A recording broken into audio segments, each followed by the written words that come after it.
Good Friday afternoon to you. Hope you're having a great day. Hope your weekend is off to a great start. Thanks for joining us on Sports4CLE. Plenty of Browns talk straight ahead. A little later in the show, Randy Gurzi will join us. A 7-round mock draft. We'll dive into Randy's 7-round mock for the Browns. We will also talk a little bit about some of the wide receivers that are available. We're also going to start the show out by talking Browns. Let's welcome in Tim Bielik from Plain Dealer as well as cleveland.com. Tim, you're doing a series on Andrew Berry's draft trends, what we've seen, what it means for this year's draft. 3-part series. We'll go in depth a little bit on 2 of them, and then we'll preview the 3rd one that's coming up next week. Take us through that first. And it's something we've talked about a couple of times, the age factor with Andrew Berry's draft picks. Absolutely. And I mean, people that kind of follow this and follow the Browns pretty deeply understand that, this won't be a surprise to them when they hear this. But, part 1, I talked about how Andrew Berry has leaned towards picking younger players in his 2 years as the general manager of the Browns. You look at these his 2 classes, he has not drafted a player older than 22 years old at the time they were picked. His first-round picks, Jedrick Wills and Greg Newsome, they were 20 years old when they got drafted. So I think that's going to be something to watch for, as we get to the final weeks of the draft, as far as who the Browns could take. They've leaned younger. That's why, in these mock drafts that I've done, certain things, all this research, I've kind of been pivoting more towards players who are kind of 22 or younger. That seems like the limit. I know it could be tougher this year because this year you have more of these super seniors, these 6-year seniors who got that extra year of eligibility because of the pandemic and not every team being able to play in 2020. So it could be a little trickier to find those guys, but I feel like that's going to be something to watch is, if there's a tie between a couple players, is he going to lean younger? Because it makes sense to take younger players. I mean, contract length, they still have time, physically grow, physically mature a little bit, still time to develop while already having enough talent and skill to show that they can play in the National Football League. So there's a lot of reason that, they've gone for younger prospects, and I kind of think that trend will continue. Now, part 2 of your trends was about schools. What'd you find out, and what are some things to keep in mind as far as the schools Andrew Berry's draft picks have come through? Yeah, so part 2, I looked at how the Browns have leaned towards Power 5 prospects. Now, every team does this by and large, and obviously it's understandable because the Power 5 schools have the most players. They usually have the best players. Now, I was doing I did a lot of deep research into all 32 teams. Andrew Berry's taken 15 players in the last 2 drafts. 13 of those have been Power 5 players. That's a percentage rate of about 86.7%, and that is tied for 6th in the NFL in that group. So the Chargers were a perfect 15 of 15, and way at the bottom, the Eagles went 12 for 19. And you contrast that with John Dorsey, who was the GM before Andrew Berry, had 16 picks in 2018 and 2019, took 10 Power 5 players. So that's 6 players from non-Power 5 schools, FCS, Division II, you name it. And that's a rate of about 62.5%, which would be lower than everybody else in 2020 and 2021. So, I mean, it's understandable why you want to do that because, I mean, they're not just the best players, they're going against the best competition on a weekly basis. So I don't know. Again, you don't know how this is going to continue because, again, we're talking 2 years. He could do something. Andrew Berry could do something completely different in 2 years. But when you look at where he's gone, there's been a heavy Power 5 leaning. And, that's a trend that makes a lot of sense again, and certainly something that I'm kind of keep an eye on, obviously, how that plays out again in this 22 draft class. And the 3rd part of that series on Andrew Berry's draft trends will be coming out next week as well, right? Absolutely, yeah. I won't give any spoilers, but there are. But for part 3, make sure you look deep in the draft classes. You'll find something that sticks out in each one of them if you look deep enough, and that's what I'll be writing about on Tuesday. All right, that's Tuesday, Andrew Berry's draft trends. All right, let's take a look at this. This one is according to Bleacher Report. The red flag for each team heading into the NFL draft. Browns, a wide receiver. Given how deep the wide receiver class is, Cleveland could land a player like University of Cincinnati's Alex Pearson, round 2, sure-handed, big-bodied wideout, 6'3", 211, capable of making a day one impact, is the rationale behind that. All right. Do you agree with wide receiver as the biggest red flag for the Browns, or would it be something else? I think until Jadeveon Clowney signs or they fill up that second defensive end spot, it's edge rusher. But, if indeed Clowney does come back, I think it's just going to kind of maybe we'll wait and see how that plays out. But if he does come back, then yeah, you're looking at receiver. And interesting, they brought up Alec Pierce. I thought he was kind of a mid to later second round receiver. And there's a lot I like about him. Obviously, they mentioned the big frame. Tested extremely well at the combine, and you look at his numbers, 40 time in the 4.4s, a 4.41, excuse me. So very good 40 time, of 10-yard split of 1.46, which is absolutely incredible. One of the only things he didn't do well is 3-cone. He was he was not as good as that as you would expect, as everything else he's done. But obviously the athletic tools are there. He sticks out to me as, maybe he's not an option in 44, but maybe if they trade down from that pick or trade up from 78, there's a lot to like about him, and he'd be a guy I'd be interested in. And again, I talked about the age bracket. Looking at his age, 22 years old, and he actually turns 22. He'll be 22 on May 2nd, so it'll be kind of an early birthday present for him wherever he goes. All right, so sticking along the lines of wide receivers, NFL draft, this is from Pro Football Focus. Prospective superlatives, so the best, according to Pro Football Focus, in each of the groups. So best hands, they have George Pickens from Georgia, just 21 years old, so we'll admit that, and a guy that's coming off an injury. What do you think about him? He had a really good freshman year, as you see there as well. I'm a big George Pickens guy. He's one of my favorite receivers in this entire draft. I know his 2021 stats are nothing to write home about. Again, he missed most of the season with a torn ACL, but came back and had an impact in the playoff. He had a big catch against Alabama in the national championship game, and he tore that ACL in the spring of 2021, so he had kind of the entire season to kind of get ready for that. And I think if he had played in 2021, he might be a lock for a first-round pick because the quarterback play was much better. Stetson Bennett took a step forward in 2021 as a quarterback. And, I mean, there's something to that best hands superlative. I look at Ben Lindsay of Pro Football Focus put this tweet out the other day. George Pickens' career drop rate, 2.1%. And, I mean, if there's something we've seen Browns receivers that they've drafted have problems with, it's hanging on to the football. So if George Pickens drops the football, it is a very, very rare thing that you're going to see. So the only question is if he's going to be there at 44 or if the Browns have to go aggressive and even get into the first round to get him. But I think he's going to be a very, very good receiver, especially when he puts on a little weight. Another name that has been connected in some mock drafts to the Browns is Sky Moore. Pro Football Focus ranks Sky Moore as the best release.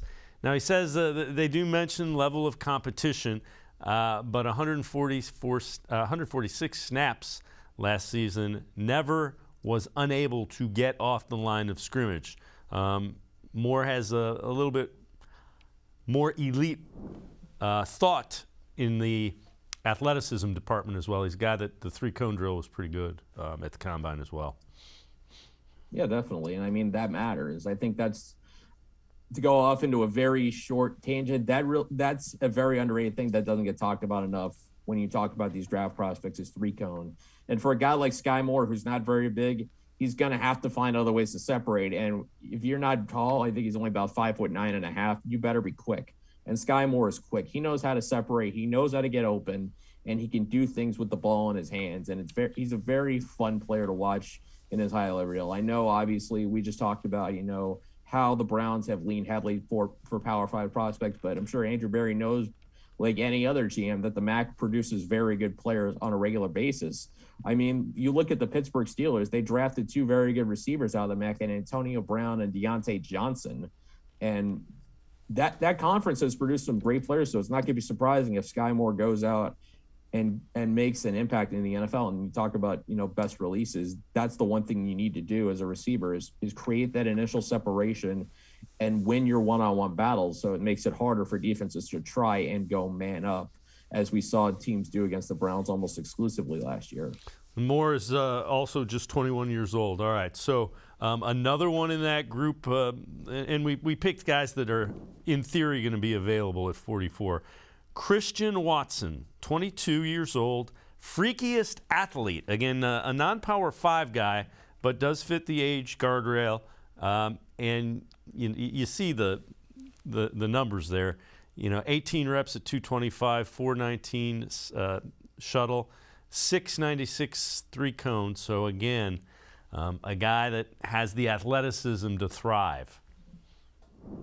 Yeah, and he's a guy who's been rocketing up in the last, couple weeks ago. I know Mary Kay Cabot put out the report the Browns are meeting with him, to talk to him, to get to know him a little bit. He's a very, very fascinating player. I mean, guys who are that big should not be able to move the way Christian Watson does.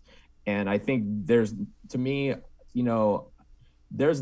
lot to love about Christian Watson, but what sticks out to me is, I referenced the career drop rates for George Pickens. Christian Watson's, this is on the same tweet that I was looking at.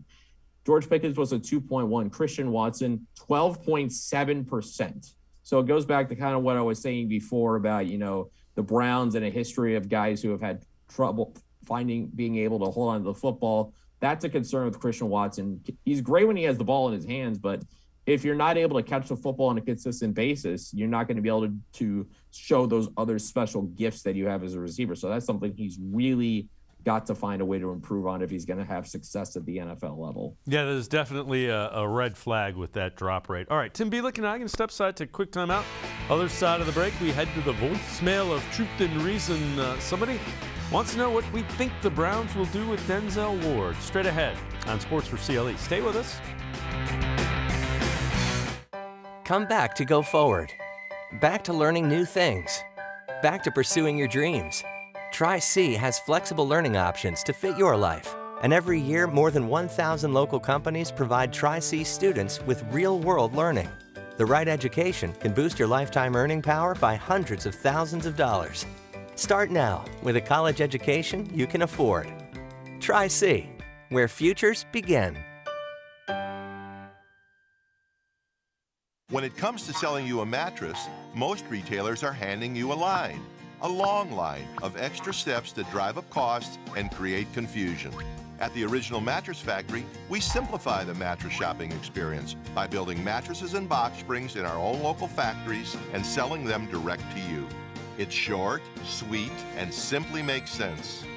So experience more than just the mattress store. Experience an original, the Original Mattress Factory. The Ohio Lottery Partners in Education program recognizes role model students and teachers from across Ohio. Nominations can now be done completely online. To nominate a deserving teacher or student, go to ohiolottery.com. In the About section, find Partners in Education. There you will find links to the nomination forms. Students kindergarten through 12th grade can be academic all-stars. Teachers can be honored as a Teacher of the Month. The Ohio Lottery Partners in Education, where stars shine.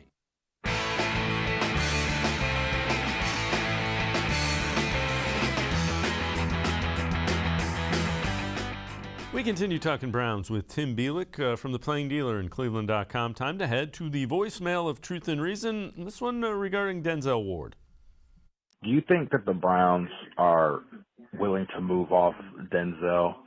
And if they are, do you think they could package Mayfield with him to try to, entice another team, or maybe package Denzel with Baker to entice another team to take Baker? Could you see them moving into the same team, or do you think the Browns are going to give Denzel a contract? Just curious to hear your guys' thoughts. Go Browns. Appreciate all of the voicemails. I don't see them packaging Ward with Baker. If you think about it, whomever acquires Ward's going to have to do an extension as well. So that'd be, $40 million in cap hits between Ward and Baker. I think the Browns are likely going to extend him. If they were going to trade him, Tim, my thought would be that might be the guy that gets you a first-round pick. That's the only way they trade him, and I don't think that's going to happen. Yeah, I would think it would have to be a first plus for Denzel. I mean, he's one of the best corners in football when he's healthy. I mean, that's a big when he's healthy. I mean, he usually misses a couple games. Durability's been a question, but I mean, the fact is he's made the Pro Bowl twice in his career. He's, a very talented corner when he can stay healthy. He's really good at one-on-one situations, which really frees up a lot of things in the defense. And you don't just find number one shutdown corners anywhere. So I think, it would make a lot of sense just for the Browns to just find a way to, re-sign Denzel Ward. I know that seems like it's on the back burner per most of the things you see out there from all the reports that come out from people like Mary Kay that, that's not going to happen for a little bit. But I mean, I'd be shocked if Denzel Ward doesn't re-sign a long-term extension with the Browns before, at some point soon. Right now, they got to worry about building this year's roster out, and then they'll worry about extending guys like Ward into the future. All right, this one is really interesting. This is a graph by Pro Football Focus. It is the pass block grade rate. And so the ones that are circled, the red circle was Deshaun Watson's offensive line in the NFL when he led the league with a 31-7 touchdown to interception ratio and a 92 Pro Football Focus grade for the season. The black circles are the Browns' offensive lines for the last 3 years, which are actually, in one instance, significantly better. Well, actually, in 2 instances, significantly better, and in the third instance, a lot better. So it kind of reinforces graphically and backs up what we have been saying. Let's see what Deshaun Watson does with a really good offensive line, because he's never played behind one and has played very effectively behind kind of a patchwork offensive line. Yeah, and he hasn't really had much helping him in the way of protection outside of Laramie Tunsil, who the Texans gave up a boatload for to get him, to protect Deshaun Watson's blind side. But, he comes to Cleveland, he's going to have a much more balanced offensive line with talent spread around. I don't think he's seen, a line as good as – I don't know if he's going to play against a line as good – behind a line, as good as the Browns have. I mean, that interior – Joel Bitonio, Wyatt Teller, they're both outstanding players. Jack Conklin, we'll see how he kind of comes back from his patella injury. Jedrick Wills, we'll see how he does, if he's healthier. I think, the ankle injury last year really impeded some of what he can do, and really didn't get to show what he could do as in his second season. But I mean, across the board, this is a very good offensive line. You have to trust in Bill Callahan as the offensive line coach that he's going to continue to get the most out of these guys, continue to grow it, especially with a new center. What potentially Nick Harris kind of stepping up from that number 2 center a year ago to number 1 after they released J.C. Treader. So this is going to be an interesting offensive line, but yeah, Deshaun Watson is going to have more time, more room in the pocket than he's used to. Going to be some adjustments. That might be one thing he doesn't need much time adjusting to, is having much less congestion when he drops back to pass. The other thing he's got Nick Chubb and Kareem Hunt, and he has not played with running backs that can run the football and balance out the offense as well as they did in his career either. All right, we're going to head back to the voicemail of Truth and Reason. This one about things that might be in Deshaun Watson's contract.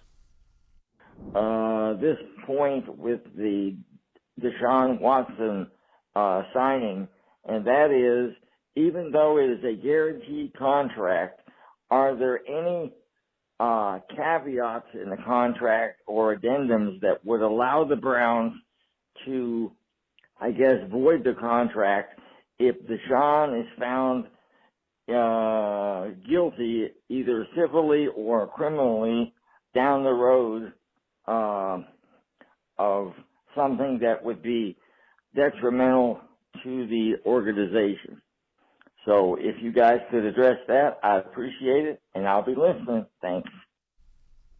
All right, we appreciate all of the voicemails. And Tim, nobody's going to know for certain, but things are starting to come out that the Browns do have the standard and some club protections in those instances as well. Yeah, I think they kind of had to, considering all the stuff that was hanging around Deshaun Watson, all the 22 civil suits pending against him. The thing that's going to be important, though, is, these cases are civil, and by and large, they don't usually involve time served in jail or prison or anything of that sort. It's mostly just kind of financial reparations. Sometimes you get an injunction. Basically, you're told not to do something or to do something or whatever. But typically, as long as, if there's nothing criminal that kind of comes out of this the rest of the way, Deshaun Watson might have to basically pay a lot of fines unless he settles, in which he still have to pay a little money.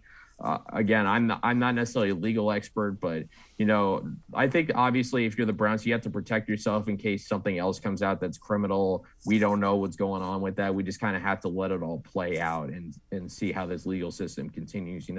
Even if it takes more than a year or so to get everything done and get everything completed as far as the civil perspective is concerned. Tim Bielik and I are going to step aside, take a quick time out. Other side of the break, we turn our attention a little bit to Baker Mayfield, what might happen with the Browns' former quarterback, still on the roster. Sports4CLE, I'll be right back. Stay with us. When it comes to selling you a mattress, most retailers are handing you a long line of extra steps that drive up costs and create confusion. At the Original Mattress Factory, we simplify the mattress shopping experience by building mattresses and box springs in our own local factories and selling them direct to you. It's short, sweet, and simply makes sense. So experience more than just the mattress store. Experience an original, the Original Mattress Factory. The Ohio Lottery Partners in Education program recognizes role model students and teachers from across Ohio. Nominations can now be done completely online. To nominate a deserving teacher or student, go to ohiolottery.com. In the About section, find Partners in Education. There you will find links to the nomination forms. Students kindergarten through 12th grade can be academic all-stars. Teachers can be honored as a Teacher of the Month. The Ohio Lottery Partners in Education, where stars shine. Thanks for buying a fishing license. I want you to picture all the great things this simple purchase does. Like building public boat ramps, keeping local waters clean, and maintaining a healthy fish population. What's Mom doing? When you buy a fishing license, you do a lot. Every dollar protects and maintains your local waterways for future generations to enjoy. Visit takemefishing.org.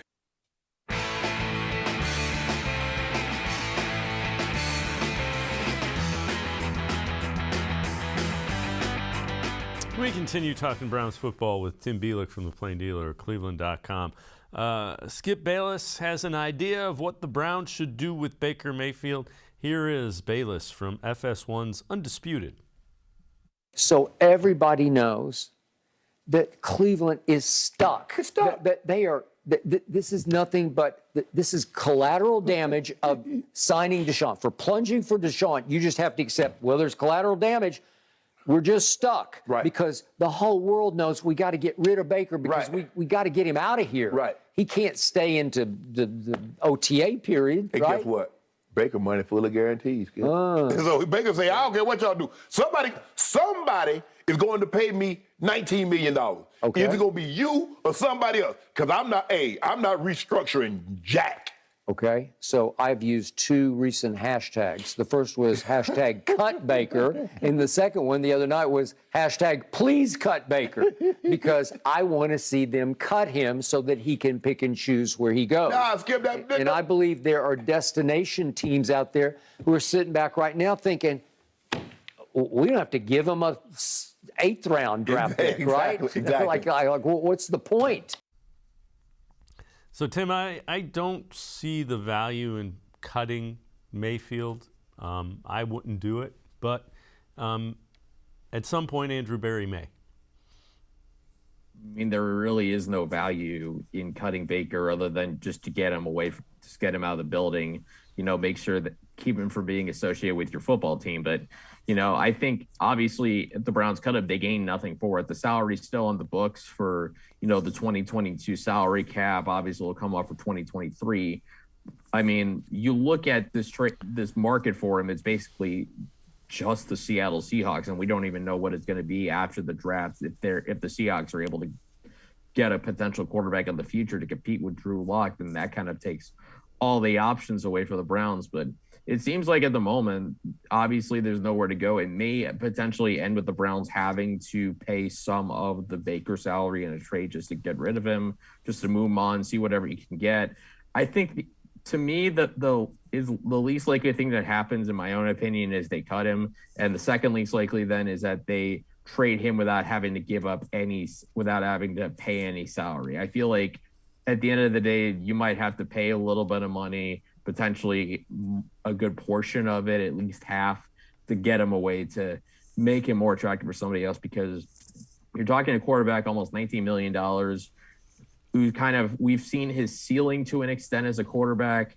$19 million may be too rich for 1 year. $9 million, maybe it's a little different story, and that might make it more appealing, but it's just going to kind of come down to when they're willing to finally say, okay, we're going to have to pay a little extra to get him off the books if we're going to send him somewhere. Yeah, I think that is probably the most likely scenario.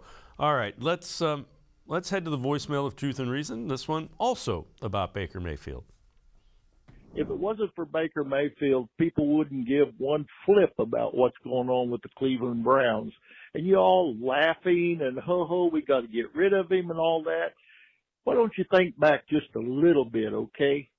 In 2020, once Odell was gone, he lit up the league. He was in the top 10, 20 touchdowns, 3 interceptions. So instead of y'all laughing and thinking you got it all figured out about Baker Mayfield, let me put it this way. He put Cleveland Browns on the map, and Deshaun Watson, if he breaks a leg, breaks an arm, maybe he gets his shoulder messed up. Let's see what happens with him. And by the way, if he gets paid $230 million, that means he's 10 times better than Baker Mayfield's $20 million contract. No way. No way. And I hope you put this on. Thank you.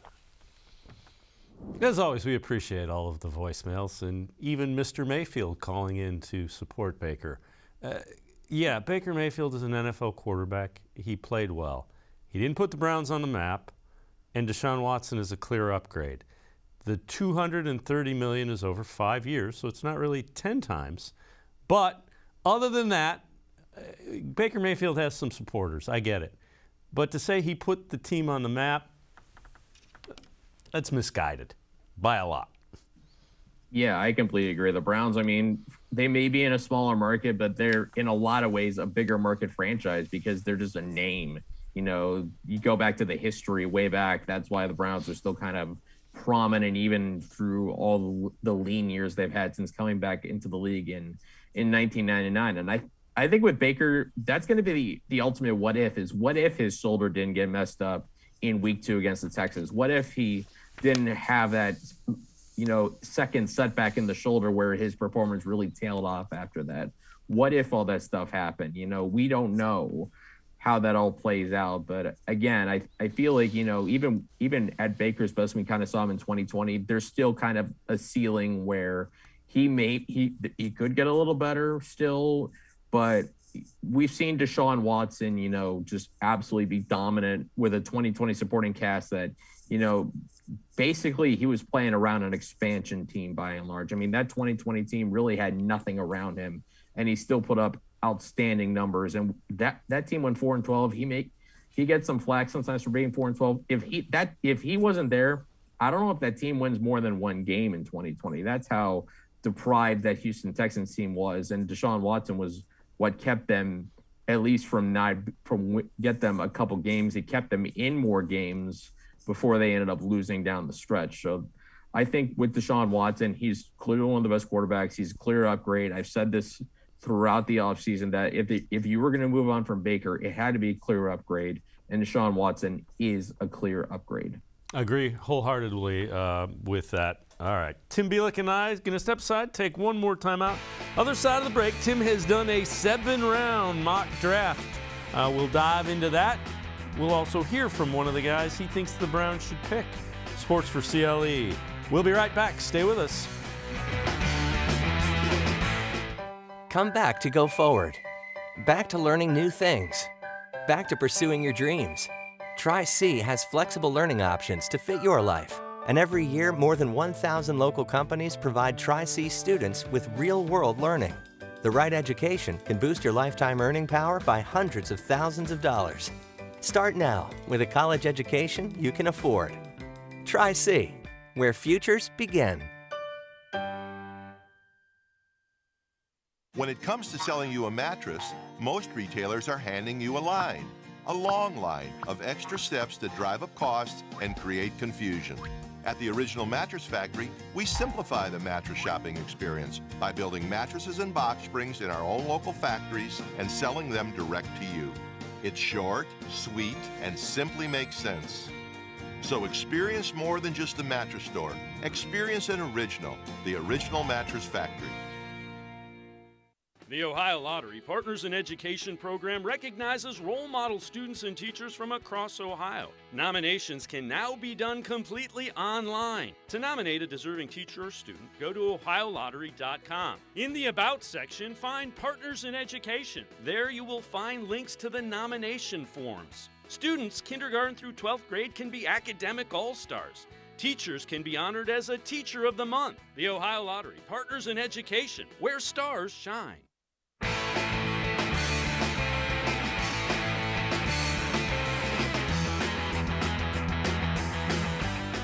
We continue talking Browns with Tim Bielik from the Plain Dealer and cleveland.com. So, Tim, you are now on the clock. I know you've done a 7-round mock draft. With the 44th pick, who do the Cleveland Browns select in your mock draft? 44th pick in the 2022 NFL Draft, I had the Cleveland Browns selecting George Pickens, wide receiver out of Georgia. Now, this was a mock I did about a week or so ago, so Pickens could potentially go earlier than 44, but I think there's a lot to love about Pickens, as I was talking about earlier. You know, I think he's got a pro-ready frame at 6'3", kind of gives you the size that you only really get with Donovan Peoples-Jones. Ran very well at the combine. I think some of his numbers were limited in the first 2 seasons because of injuries and the fact that Georgia's passing game has had some issues prior to this season. But, I mean, you know, he played well coming off the torn ACL, especially making a few big catches. I know he didn't have a lot of big numbers in 2021, but the impact plays he made that season, particularly that huge catch he made against Alabama in the national championship game, shows you the kind of ability he has. I talked about the incredibly low drop rate that he has. He's just got sure hands, and I think he'd be a great fit for really any team who's looking for a good perimeter receiver like the Browns probably are. All right, so Pickens is a guy that was out at the combine, and you mentioned he ran pretty well, also met with the media. Here's what he says teams are getting in him when they draft him. Most definitely my speed. A lot of people don't think I'm that fast, so I just want to show everybody that I'm really the guy that you see on film. Really big receivers are big on big, powerful, stuff like that, and I really pride myself on being creative, so not so much power and just finesse. And again, big frame, some speed, some agility. Those are attributes that could move him up past 44. Certainly, no question about it. I mean, you see also, like we talked about Deshaun Watson earlier, he moves up a little bit. I don't know if Pickens necessarily is going to be in the first round, but I feel like he's starting to be a guy that you may have to move up to get, especially, he talked about his speed. It's a 4.4 740 at 6'3", 195 pounds, really good. But also sticks out 10-yard split, 1.5 seconds, and a broad jump of about 10 feet 5 inches. That tells you he's got explosiveness, that he can get off the line of scrimmage and make some good things happen. So there's plenty of good that comes with the athletic skill set of George Pickens.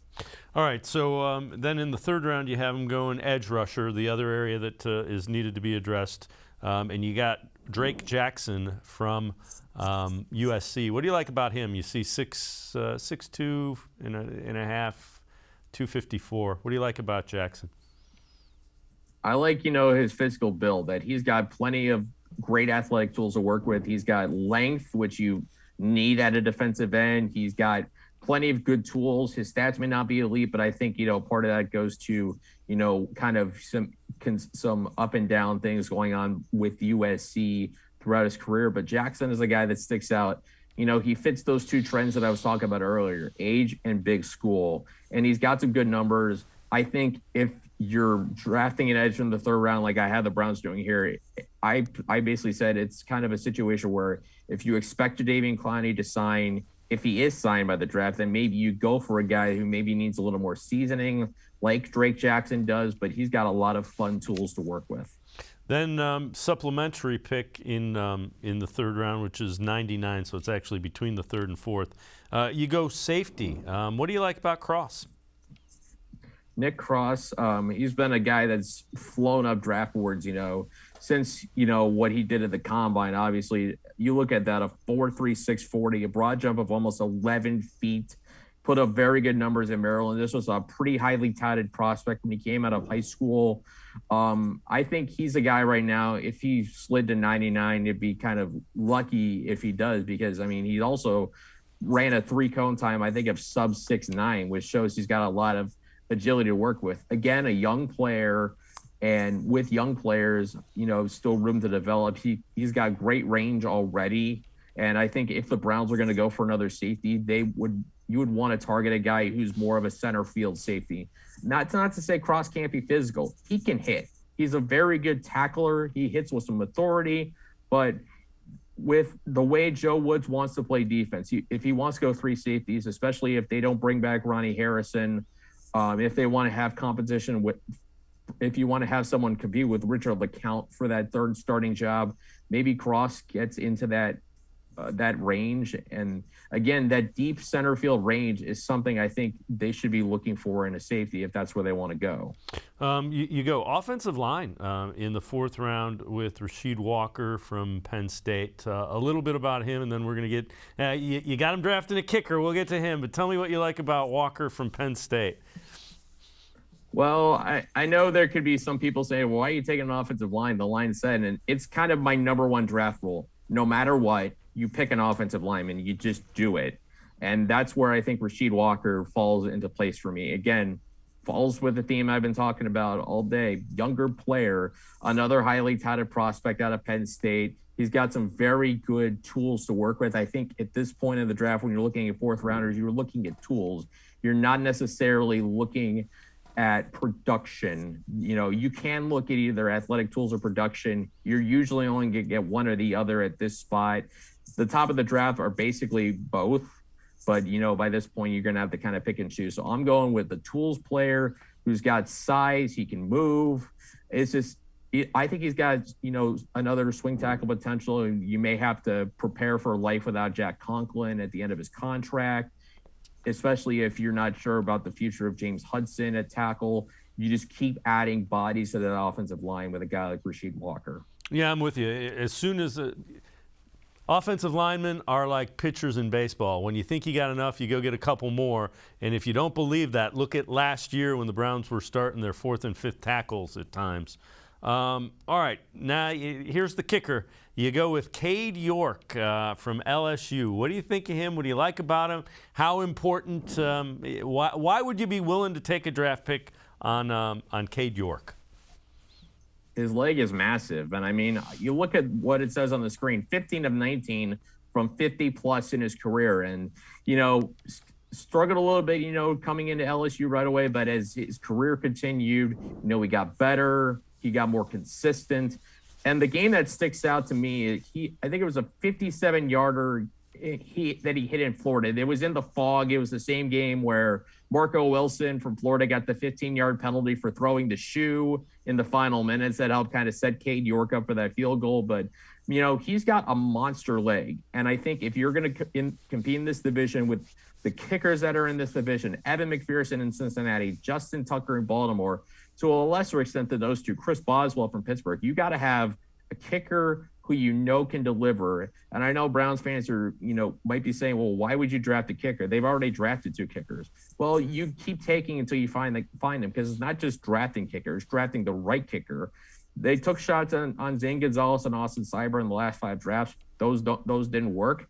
You just keep taking chances, and if you get that kicker, you just keep him for as long as you can and hope and especially if you can get another guy who's been as reliable as Phil Dawson was back at the beginning of the expansion era Browns. If you can find that guy, you get him. And I think Cade York is the best kicker in this draft and a guy who can certainly do those things. I'm with you. As you get better and better as a team, games are going to come down to field goals in the playoffs and those kind of things. So I'm with you with Cade York. All right, before we let you go, we're going to head back to the voicemail of Truth and Reason and a question about practices, public practices for the Browns. The thing that hurt me about past season, about the Browns, is regular people like ourselves can't go to the public summer camp. It was so happy that the return of the summer camp after COVID. That's what worries me. As soon as the Deshaun Watson deal went down, I thought, wow, us plebeian scrubs are not getting into being able to go to the camp. So please talk to the Browns. Let us regular folk get the hope of going to public summer camp. All right, as always, we appreciate all of the voicemails. And Deshaun Watson has nothing to do with what they will do with open camps. With COVID being relaxed, I don't want to say relaxed. With the vaccinations and the like of COVID, they could potentially expand the public training camps in the summer as well. Yeah, and I kind of hope it would be kind of good, to see, a lot of the fans back in Berea, because I think that's part of what makes training camp fun is you got thousands of fans packed in there, to watch the practices, for the crowd reactions whenever anybody makes a big catch or an interception or does something really, really impressive. You want those fans there. It kind of adds extra energy to those practices. I think attendance kind of comes down to more of the fact that, it's in such a crowded area, Yep. That training facility, Berea, can only have so many people there. So it's just going to be interesting to see how they divvy up as far as, how many people can go in. But I hope that, plenty of fans can go because this is going to be a very interesting summer. I know we say that a lot about the Browns, but I think this has got a chance to be another very interesting summer for this football team. Tim Bielik from the Plain Dealer as well as cleveland.com. Great stuff as always. Tim, thanks so much for the time and the insight. Appreciate it very much. God, thanks for having me, guys. Have a good weekend. All right, you too. Tim Bielik, make sure you read him. Pages of the Plain Dealer and cleveland.com. We're going to step aside, take a quick time out. We continue talking Browns. Randy Gurzi from Dog Pound Daily, straight ahead on Sports4CLE. Stay with us. Come back to go forward. Back to learning new things. Back to pursuing your dreams. Tri-C has flexible learning options to fit your life. And every year, more than 1,000 local companies provide Tri-C students with real-world learning. The right education can boost your lifetime earning power by hundreds of thousands of dollars. Start now with a college education you can afford. Tri-C, where futures begin. The Ohio Lottery Partners in Education program recognizes role model students and teachers from across Ohio. Nominations can now be done completely online. To nominate a deserving teacher or student, go to ohiolottery.com. In the About section, find Partners in Education. There you will find links to the nomination forms. Students, kindergarten through 12th grade, can be academic all-stars. Teachers can be honored as a Teacher of the Month. The Ohio Lottery Partners in Education, where stars shine. I am powerful beyond my wildest imagination. I will define my future. I will keep challenging myself to improve. Because I am a future leader of this great nation. I will be responsible for raising a beautiful family. And educating not only my generation, but many more to come. I will make a difference in my community. And I will stand up for what I believe in. I will not settle for simply chasing my dreams, I will achieve them. Because I was given a chance. An opportunity. A home. At Family, Career, and Community Leaders of America. The ultimate leadership experience. FCCLA has been one of the greatest experiences of my life. It's made me who I am today. Join us. We'll build a new future together.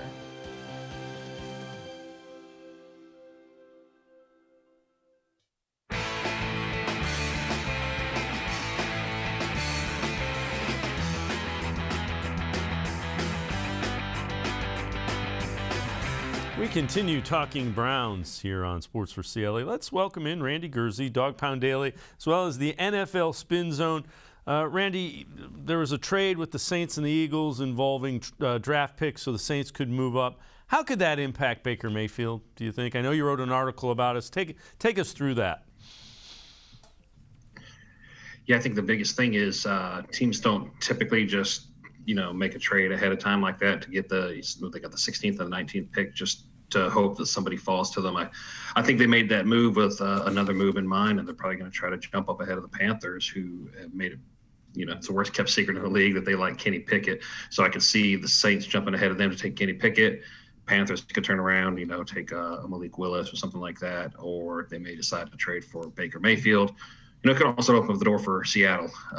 Maybe Seattle is hoping one of those guys falls to them, but if the Saints get ahead of both, then all of a sudden they may no longer be content with where they stand, and they might finally budge and ask the Browns what they want for Baker. Yeah, that's. I certainly see the logic and the rationale behind that. Let's take a look at this. Chris Collinsworth on his podcast, and this is kind of along the lines of what you said, has said about Baker Mayfield. Think he ends up in Seattle. Makes too much sense for him to land in Seattle. Draft a quarterback, sit behind Baker, give it a go. If Baker is good, great. We're able to do it. But it's so similar to the style of play that Russell Wilson has that you're not going to have to change everything on the offensive side of the ball. That's a real interesting point in that Mayfield plays a similar style to Russell Wilson. Yeah, and you also hear a lot of people talking about the Seahawks might be in a bit of a rebuild, but I don't think they're going to be. You have Pete Carroll, who's going to be 71 this year. I don't think that he wants to start rebuilding the team, go over some massive overhaul or anything. He wants to win now, and I'm having a hard time buying that he's sold on Drew Lock being the guy. So I think he's probably waiting to see what he can get in the draft. And, if it doesn't work his way there, then I can definitely see a situation a scenario where Baker Mayfield ends up there. Yeah, I'm with you. I can't imagine. They're going to say that Drew Lock is their guy, and we really like Drew Lock, because if you don't, you kind of push up the value of anybody that you're trying to trade for. All right, let's listen to Chris Broussard, former Northeast Ohio guy, wrote at both Plain Dealer and cleveland.com and the Beacon Journal. This is on FS1, First Things First, just about how he thinks this time of the year is affecting Baker Mayfield. Until he gets a job, he's number one, and it's Baker Mayfield. All the other guys at least have jobs. He has a job. All right, Baker Mayfield does not. No, he doesn't. Unless it's the ball boy for the Cleveland Browns, because he has no quarterbacking job right now. All right, and I know teams are like, well, we don't want to pay the $18 million to have him. We'll just get him once he's waived, once he's released. $18 million?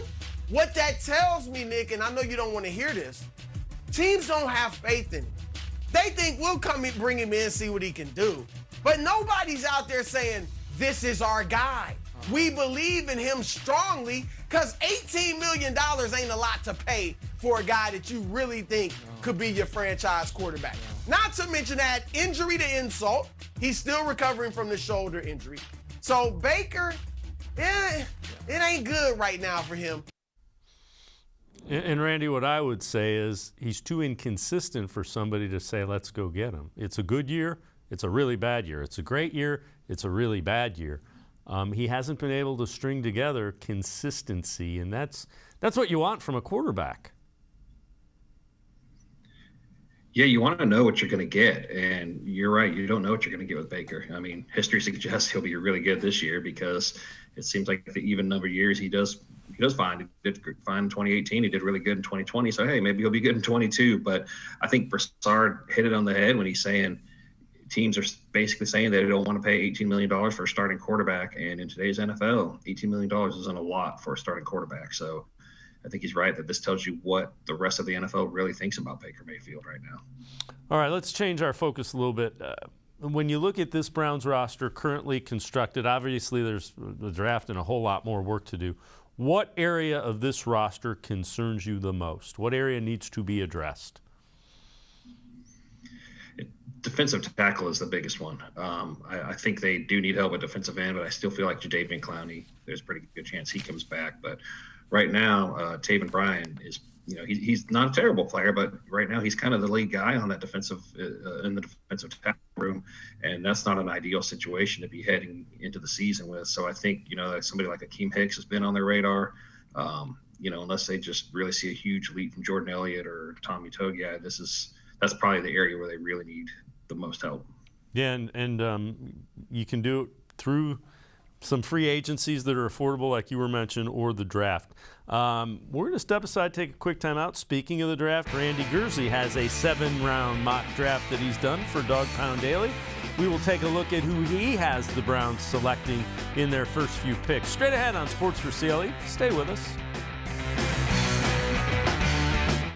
The Ohio Lottery Partners in Education program recognizes role model students and teachers from across Ohio. Nominations can now be done completely online. To nominate a deserving teacher or student, go to OhioLottery.com. In the About section, find Partners in Education. There you will find links to the nomination forms. Students kindergarten through 12th grade can be academic all-stars. Teachers can be honored as a Teacher of the Month. The Ohio Lottery Partners in Education, where stars shine.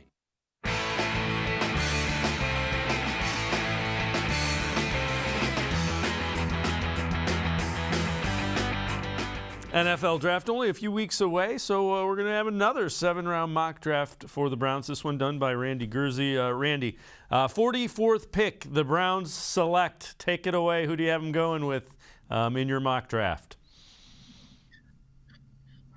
I went with the Alabama wide receiver, John Mechie. I really like him. I posted something on our Facebook page the other day with 4 wide receivers and asking everybody who they would pick, and it seemed like nobody picked Mechie, so I'm kind of out on an island, it seems like. But I really like his route running. I think people forget just how good he was before he had his ACL injury. I know Jameson Williams had leaped into the first round, but heading into the season, Mechie was a guy that was ahead of him. He still had a great season with over 1,100 yards, and I just think he could be a really good number 2 receiver opposite of Amari Cooper. Yeah, the other thing to keep in mind, Alabama wide receivers have been tearing it up for a number of years when they come into the NFL. So I'm with you. That's a guy that's very interesting. All right, so with the Browns' first of 2 picks in the third, you have him going edge. It's Sam Williams from Ole Miss. What do you like about him? He was a really productive player at Ole Miss, played in the SEC. So, he's used to playing against elite talent.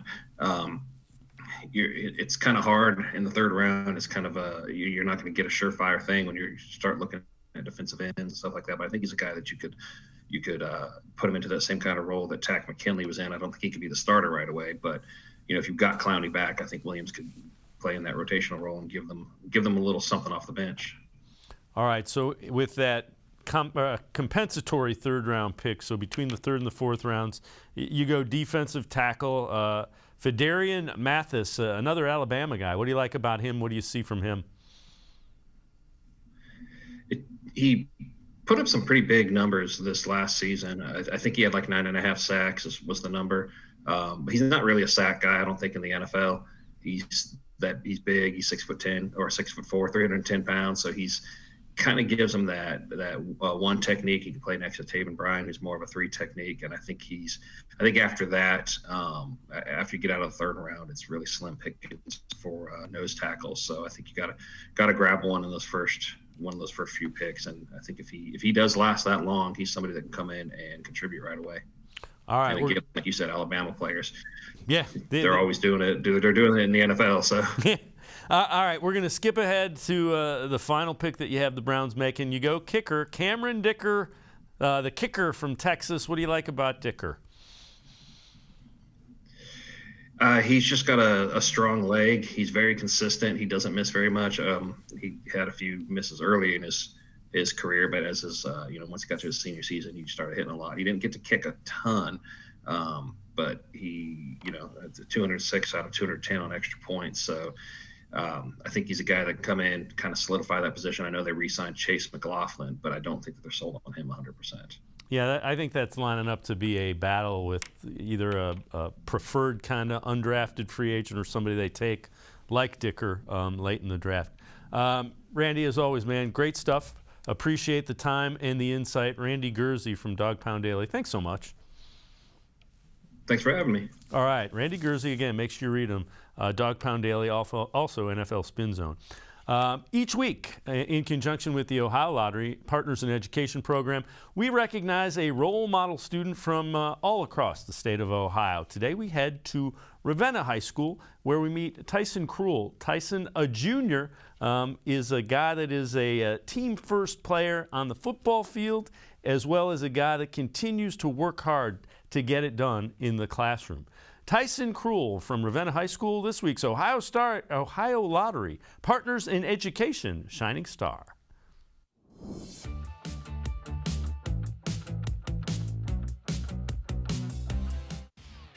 On the football field, in the locker room, in the classroom, Ravenna junior Tyson Cruel is the kind of player that coaches at every level love. The kind of guys that all successful teams have on them.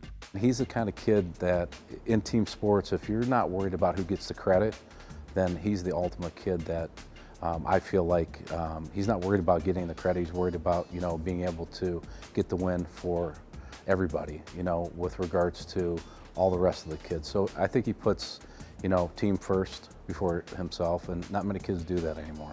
Cruel feels the same way about his head coach and is taking the lessons from the football field into life. He taught me a lot of excellent things about the game of football, how to be a man and all other sorts of things, how to be a leader and everything. So I take that on the field and show my leadership skills. I don't lose my cool. I try to keep my team, even when we're down, just trying to build them up so we can pull away and get the win. I got to do it for my team. It's for my team. There's no I in team. It's just not myself. I'm not the only one playing. I'm playing for a whole group of boys that are wonderful athletes and amazing people.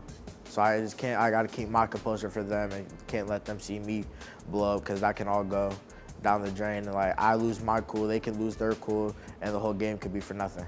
Ravenna made the state football playoffs this year, and Cruel has his sights set on bigger things for his senior season. We lost in the first round of the playoffs. My goal is to bring my team to at least the second and third round of playoffs. That'll be good for my senior year, but ultimately a championship to leave off on, and goals for school just to graduate, basically, really, because it's my last year. I'm just got to graduate for my family. Cruel also has his sights set on college. He works a part-time job after football practice during the week and on weekends with college in mind. Tyson has been reaching out and contacting college football coaches, making his highlight tape available, but also making sure he's prepared for the next level and giving himself a chance to play college football. Those who know him well believe Tyson has what it takes to be successful in whatever he does.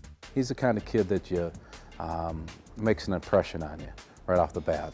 He's the kid that wants to go the extra mile for the team, and that to us is where we can plug in those kids.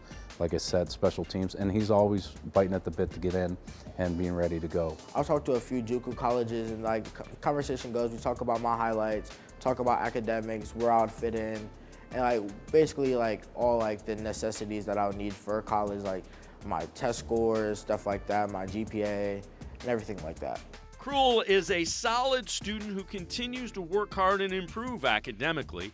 He also volunteers at the Salvation Army. If you know a student who deserves recognition, we want to hear about them, and you can nominate them completely online. Go to OhioLottery.com. Find the About section. Click on Partners in Education. There you will see links to nomination forms. Nominate that student as an academic all-star, and they could end up being featured as our next shining star. Nice job by Tyson Cruel, kind of trying to get himself recruited so he can head to college and play football. That's going to do it for this edition of Sports for CLE. We will see you back here Monday at 4 o'clock. Scheduled guests, Garrett Bush, G. Bush, host of The Barbershop. Listen to him tomorrow, 92.3 The Fan from 8 until noon. We will see you again Monday. Have a great weekend, everybody. See you Monday at 4 on Sports for CLE.